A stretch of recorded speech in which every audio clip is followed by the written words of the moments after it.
I have a question for you. The numbers in your table, can you tell me what the origin of those numbers is?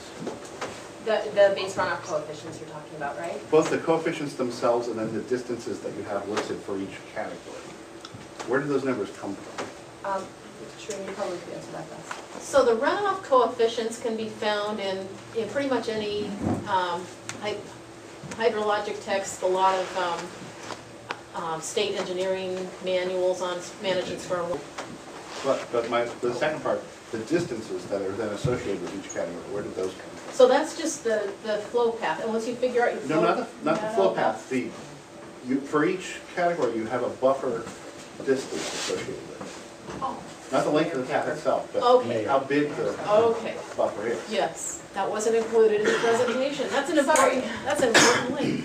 Okay, so there's basically two components to this. We're trying to figure out, in the first exercise, using this runoff coefficient, we're trying to figure out, is the runoff going to be above or below ground, or kind of somewhere in the middle? So that's the whole purpose of this exercise with the figuring out the runoff coefficient. And then one of there's a scientific paper, Mayer 2007, that was talked about extensively in the best available science synthesis. We're using that to size the buffers. So then once you figure out where you are in that range, whether your runoff's going to be above or below ground, then the numbers on how big your buffer needs to be come from Figure 1 of Mayer 2007. And that's based on an analysis of a lot of different buffers and how effective they are at removing nitrogen. And the effectiveness varies depending on, again, whether runoff's above or below ground. So first step of the process is trying to figure out runoff above or below ground. The second part is using Mayer 2007 to figure out how big your buffer needs to be to remove contaminants. And the size varies depending on the amount of pollutant removal we're looking for in the buffer. So when I've gone through this whole process, and I'm on your table 5 of your worksheet, and I determine that I'm between 0.60 and 0.65, and I'm in column 1, and I have a distance of 152 feet, that number came from a specific chart in the paper. Mayer Figure 1, yes.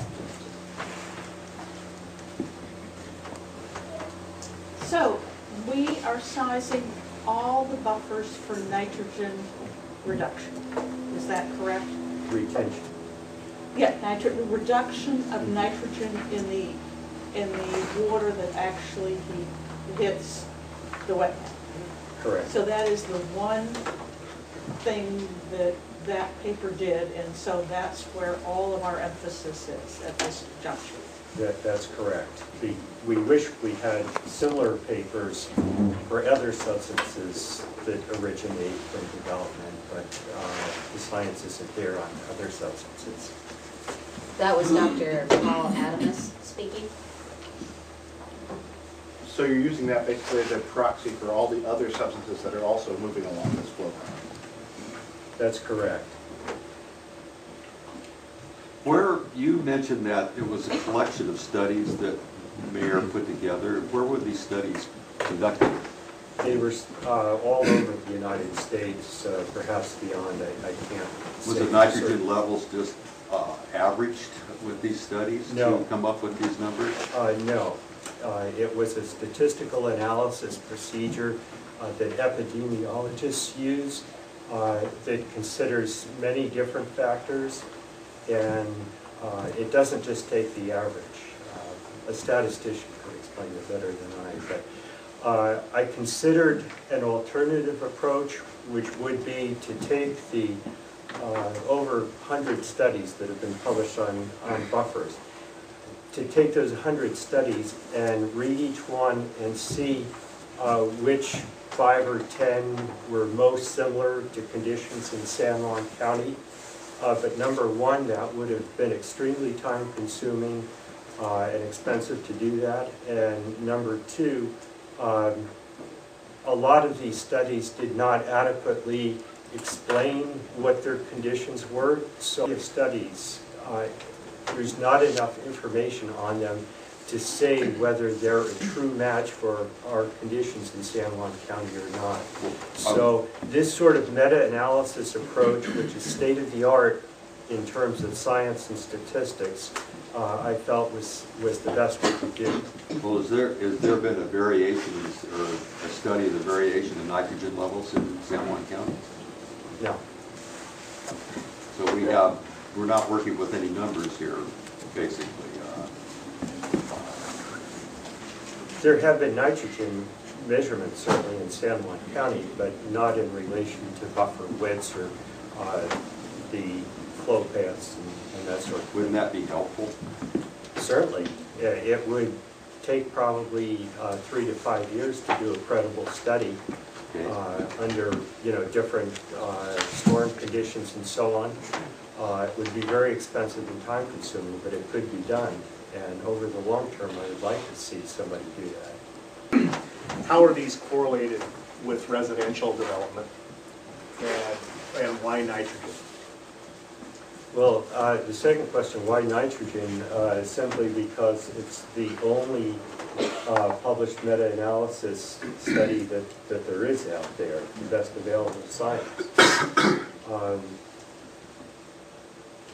So I think that's basically why we went with that. Thank you. I have, a question I have is how it correlates to residential development when as a septic installer, I understand nitrates and I understand and reading the best available science, and what we're trying to do is protect amphibians. I live in a farming area, and I would venture to say that the nitrates are found more as a natural phenomenon than anything around my house, and primarily from geese and ducks and other tree litter. Alder bottoms are, if you have an alder bottom that is a pond that actually has alders surrounding it, it turns the water black with tannins and nitrates. And so it just feels like the homes, while we don't have studies on other substances, we've just gone extensively into laying increased buffers over stuff we don't know, when we do know things that in the natural phenomenon there's been no comparison between the two, and I think the level of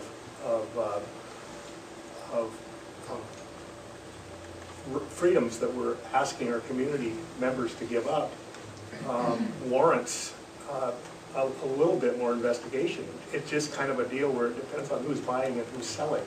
In terms of the expensive testing that we're told, has the county looked at the potential economic impacts of the proposed regulations as compared to what it's going to cost to test? And have they taken a look in that direction at all? No.